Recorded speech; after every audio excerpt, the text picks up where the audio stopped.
Welcome to Goblins and Aliens. Let's take a look at sub-assembly. Today I'm going to talk you through my process of sub-assembly. This beginner-friendly guide will help you decide if sub-assembly is something you choose to do and help you along your painting journey. Partially building a model and leaving some pieces separate. This will look different on each model that you choose. Some of the push-fit models don't allow sub-assembly. Another big factor is the pose of the model. The more action-oriented models will benefit from sub-assembly, with the flatter, more upright poses tend not to need it.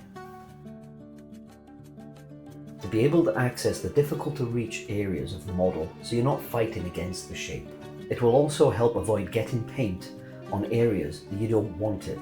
Another reason I like to sub-assemble is to encourage you to focus on one section at a time and not bounce around the model painting splodges anywhere that's not necessary.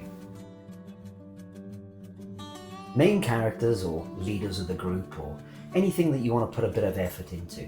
Do remember that these models cost you a lot of money and there is no reason to rush through the process. Spend your time, enjoy the journey. Most common places to sub-assemble will be the arms, head, or even shields and capes, anywhere that will make the brush difficult to reach. It's very much a balance of what will suit the model that you are painting. I quite often remove the head and arms, and quite often take it off the base, just to allow me to paint the full thing. With the who, what, where and why out of the way, let us take a look at how I like to sub-assemble. Like other areas of this hobby, there are plenty of tools that you can invest in.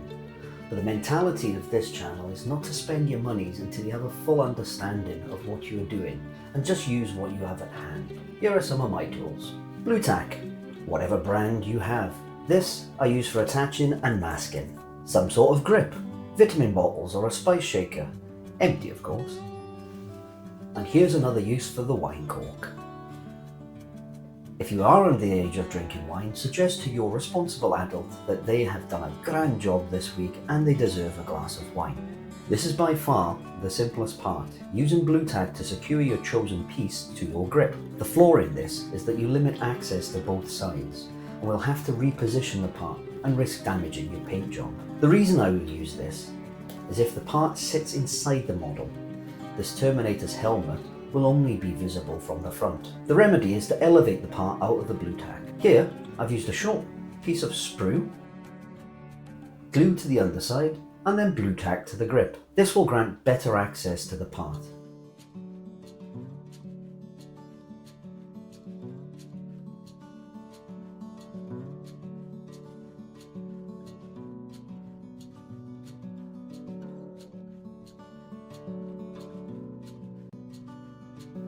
The other use of your blue tack is to mask the surface. When you go to glue them together, you don't have to scrape off any paint and you allow the plastic glue surface to bond.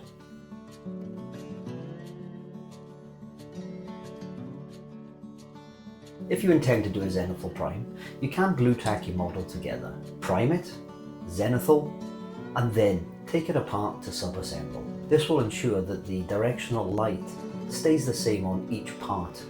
It can quite often throw you when you see an arm on its side or facing a different direction. The major downside to this is if you lose any of your parts in the chaos of your bedroom floor, so don't be a mucky puppy and tidy up after yourself.